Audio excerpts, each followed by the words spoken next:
kisah seorang kiai dan perempuan penjual sarang burung. Assalamualaikum warahmatullahi wabarakatuh. Apa kabar guys? Sehat-sehat selalu ya. Alhamdulillah. Kali ini saya akan berkisah tentang seorang kiai dan perempuan penjual sarang burung. Saya nggak menyebutkan nama kiai, tapi semua orang tahu kiai ini. Ya, beliau seorang kiai yang khawas, doanya makbul, banyak menolong orang. Sehingga beberapa orang yang datang ke beliau minta doa, alhamdulillah terkabul. Tapi yang unik, doa-doa ini menjadi sarana dakwah bagi Pak Kiai tersebut. Ketika ada orang datang minta doa supaya naik pangkat, dikasih doa ini baca ya, tapi setelah sholat. Jadi setelah sholat fardu baca doa ini, insya Allah kabul. Nah, beliau nggak menyuruh sholat, tapi memberi doa dengan cara menyuruh baca doanya setelah sholat fardu. Secara otomatis orang ini menjalankan sholat untuk mencapai cita-citanya gitu. Dan alhamdulillah banyak yang berhasil. Pedagang yang dulunya nggak laris setelah minta doa dijalankan, diamalkan, akhirnya menjadi laris. Kemudian orang yang mau naik pangkat dikasih doa, disuruh baca doa ini setelah selesai sholat fardu, alhamdulillah akhirnya bisa naik pangkat. Ya singkat cerita, apa yang dihajatkan oleh orang-orang yang datang ke Pak Kiai ini untuk minta doa, rata-rata terkabul. Sehingga terkenallah Kiai ini sebagai Kiai, sebagai wali yang doanya makbul. Nah, suatu hari ada perempuan cantik, semok gitu ya. Nggak pakai jilbab, datang hanya pakai kerudung biasa gitu. Datang ke rumah Kiai ini, duduk di pojokan situ. Nunggu sampai tamu-tamu ini pulang. Dengan sabar perempuan ini nunggu. Setelah tamu pada pulang, tinggal dia sendiri, kemudian dia datang menghadap Pak Kiai. Diterimalah perempuan ini oleh Pak Kiai. Ditanya, ada apa Nduk? Pak Kiai, saya mau minta doa. Doa apa? Doa supaya dagangan saya laris Pak Kiai. Ini satu hal yang lazim dan biasa. Terus Pak Kiai tanya, kamu jualan apa? Saya jualan sarang burung Pak Kiai. Sarang burung? Kaget Pak Kiai. Di mana kamu jualan sarang burung? Saya mohon maaf Pak Kiai, saya jual sarang burung di Doli. Doli itu adalah lokalisasi prostitusi di Surabaya sebelum dibubarkan pada saat itu. Pahamlah Pak Kiai yang dimaksud dengan sarang burung ini, yaitu tempat memasukkan burung gitu. Kira-kira seperti itu. Pak Kiai diem, kemudian tanya, kenapa kamu sampai jualan sarang burung di tempat itu? Menunduk, baru dia jawab, Pak Kiai, mohon maaf. Saya ini ditinggali 2 anak kecil oleh suami saya. Dia pergi kabur, nggak balik-balik entah kemana.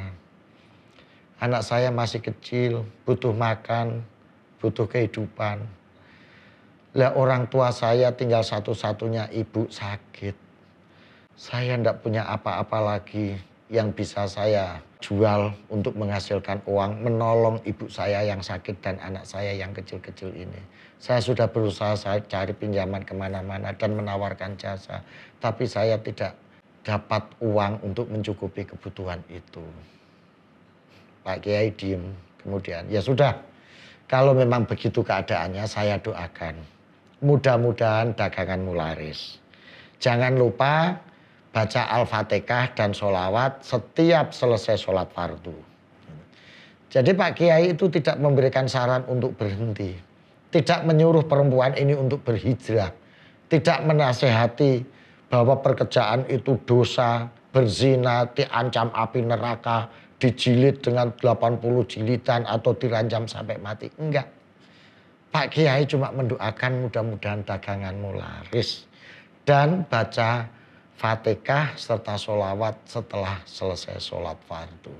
Doanya sangat sederhana. Karena Pak Kiai yakin perempuan ini mesti bisa baca surat Fatihah dan bisa membaca sholawat. Itu yang harus dilakukan. Pulanglah perempuan ini. Kemudian selang 2 minggu dia datang lagi. Seperti biasa duduk di pojokan situ. Nunggu tamu-tamu selesai. Nunggu tamu-tamu habis. Setelah tamu-tamu habis, tinggal Pak Kiai. Perempuan ini menghadap lagi Pak Kiai. Dipanggil. Sini Nduk, ada apa? Apakah doa saya yang kemarin tidak makbul? Gitu. Enggak manjur doa saya? Perempuan itu jawab sambil malu-malu. Enggak Pak Kiai, justru terlalu manjur. Terus kurang apa lagi? Iya, karena terlalu manjur maka saya mohon pamit untuk berhenti Pak Kiai. Loh, kenapa berhenti? Iya, saya nggak kuat Pak Kiai, setiap hari melayani 20 sampai 25 orang gitu.